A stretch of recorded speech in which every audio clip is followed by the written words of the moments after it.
Hello, Anvi the dream വേൾഡിന്റെ പുതിയ വീഡിയോയിലേക്ക് എല്ലാവർക്കും സ്വാഗതം. നമുക്കിന്ന് വളരെ എളുപ്പത്തിൽ നാരങ്ങ അച്ചാർ തയ്യാറാക്കാം. ചുമന്ന നാരങ്ങ അച്ചാർ. വേറെ ഏതെങ്കിലും പേര് ഇതിനുണ്ടെങ്കിൽ താഴെ ഒന്ന് കമന്റ് ചെയ്യാൻ മറക്കരുത്. വീഡിയോയിലേക്ക് പോവാം. ആദ്യം തന്നെ ഒരു പാത്രം എടുക്കുക. അതിലേക്ക് ആവശ്യത്തിന് വെള്ളവും അതേപോലെ ആവശ്യത്തിന് ഉപ്പും ചേർത്ത് കൊടുക്കുക. നമ്മൾ എടുക്കുന്ന നാരങ്ങ അനുസരിച്ച് 15 മിനിറ്റ് ഒന്ന് വാട്ടിയെടുക്കുക കേട്ടോ. അതൊരു നാരങ്ങയൊക്കെ നന്നായിട്ട് വെന്ത് വാടി വന്നിട്ടുണ്ട്. അതിന് ചൂടാറാൻ വേണ്ടി ഒന്ന് മാറ്റി വെച്ചിട്ടുണ്ട്. ഇനി നമുക്ക് അടുത്ത പരിപാടിയിലേക്ക് പോവാം. ഇഞ്ചി, വെളുത്തുള്ളി, അതേപോലെ തന്നെ പച്ചമുളക്, ഇതിന്റെയൊക്കെ തോലൊക്കെ കളഞ്ഞ് ചെറുതായിട്ട് അരിഞ്ഞ് വെച്ചിട്ടുണ്ട് കേട്ടോ. ഇനി നമുക്ക് നാരങ്ങ അപ്പോഴത്തേന് തണുത്ത് വന്നിട്ടുണ്ട്. ഇനി നമുക്ക് നാരങ്ങ ഇതേപോലെ ചെറുതായിട്ട് അരിയാം, അല്ലെങ്കിൽ നീളത്തിൽ അരിയാം. അതെങ്ങനെയാന്ന് വെച്ചാൽ അതേപോലെ അങ്ങ് അരിഞ്ഞിരുന്നാൽ മതി കേട്ടോ. ഓരോരുത്തർക്ക് ഓരോ ടേസ്റ്റ് അല്ലേ. അതൊരു അരിഞ്ഞു വെച്ച നാരങ്ങയിലേക്ക് ആവശ്യത്തിന് കായപ്പൊടിയും ഉപ്പും കൂടി ചേർത്ത് നന്നായിട്ട് ഇളക്കി യോജിപ്പിച്ച് വീണ്ടും ഒരു 10 മിനിറ്റ് വെക്കാം കേട്ടോ. ഇനി നമുക്ക് അടുത്ത പരിപാടിയിലേക്ക് പോവാം. കുറച്ച് വറ്റൽമുളക് ചതച്ചെടുത്തിട്ടുണ്ട് ഞാൻ. മഞ്ഞൾപ്പൊടി, അതേപോലെ കുരുമുളക് പൊടി,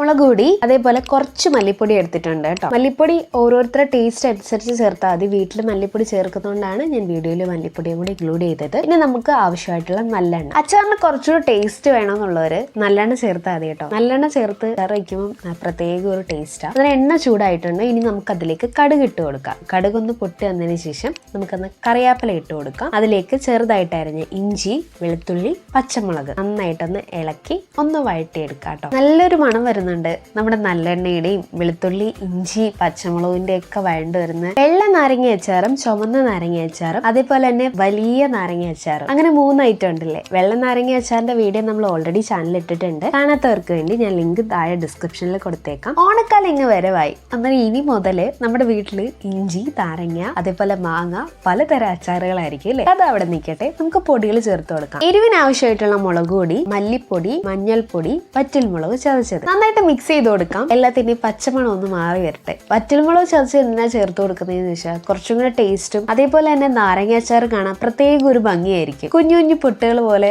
ഓരോ അല്ലികളുടെയും എല്ലാം കാണുമ്പോൾ തന്നെ പ്രത്യേക ഒരു ഭംഗി. നന്നായിട്ട് വഴണ്ട് അതേപോലെ തന്നെ നമ്മുടെ പൊടികളുടെ പച്ചമണം എല്ലാം മാറി എല്ലാം നല്ല സെറ്റായിട്ട് ഇരിപ്പുണ്ട്. അതിലേക്ക് നമ്മൾ വാട്ടി ചെറുതായിട്ട് അരിഞ്ഞു വെച്ച നാരങ്ങ ചേർത്ത് കൊടുക്കും. നാരങ്ങയുടെ അകത്ത് കുരുക്കളെല്ലാം മാറ്റിയിട്ടുണ്ട്. കുരുക്കൾ വെച്ചിരുന്നാൽ ചിലപ്പോൾ കഴിക്കും നാരങ്ങ. അതുകൊണ്ട് അതൊക്കെ മാറ്റി വെച്ചിട്ടുണ്ട്. അതിന് നമുക്ക് നാരങ്ങയും കൂടി ചേർത്ത് ഒന്നും കൂടെ ഒന്ന് ഇളക്കി യോജിപ്പിച്ച് വീണ്ടും ഒരു 5 മിനിറ്റ് അടുപ്പിൽ വെക്കാം കേട്ടോ. 5 മിനിറ്റ് കൂടുതൽ വെക്കേണ്ട, 5 മിനിറ്റ് വെച്ചാൽ മതി. പിന്നെ ഇത് വച്ച് കഴിഞ്ഞതിന് ശേഷം ഒരു 2 ദിവസം ക്ഷമയോടെ വെയിറ്റ് ചെയ്യാമെങ്കിൽ കുറച്ചുകൂടെ ടേസ്റ്റിൽ നമുക്ക് കൂട്ടാൻ പറ്റും. ഇത്ര നാൾ വേണമെങ്കിലും നമുക്ക് നാരങ്ങ അച്ചാർ സൂക്ഷിച്ചു വെക്കാൻ കഴിയും. നമ്മൾ എടുക്കുന്ന പാത്രത്തിൽ ഒട്ടും വെള്ളമയം ഇല്ലാതിരുന്നാൽ മതി. ചിലർ ഇതിനകത്ത് വിനാഗിരി ചേർക്കുന്നുണ്ട്. ഞാൻ ഇതിൽ വിനാഗിരി ചേർക്കുന്നില്ല. നമുക്ക് വീണ്ടും പുതിയൊരു വീഡിയോയിൽ കാണുന്നവരെ bye. Thank you for watching. Video ഇഷ്ടമായാൽ താഴെ കമന്റ് ബോക്സിൽ പറയണേ.